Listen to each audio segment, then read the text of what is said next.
রক্তের বন্যায় এসে যাবে বন্যায়, রক্তের বন্যায় এসে যাবে। চুয়াডাঙ্গার বিভিন্ন স্থানে বিক্ষোভ মিছিল ও শেখ মুজিবুর রহমানের মুরাল ভাঙচুরের ঘটনা ঘটেছে।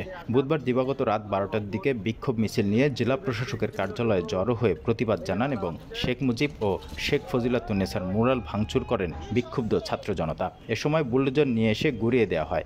এরপর জেলা আওয়ামী লীগের কার্যালয়ে বুলডোজার দিয়ে ভাঙচুর করা হয়। এ সময় শেখ মুজিবুর রহমানের মুরালটি ভেঙে ফেলা হয়। এছাড়া চুয়াডাঙ্গা সদর উপজেলা পরিষদ প্রাঙ্গণে শেখ মুজিবুর রহমানের মুরাল ভেঙে গুঁড়িয়ে দেন বিক্ষুব্ধ ছাত্র জনতা।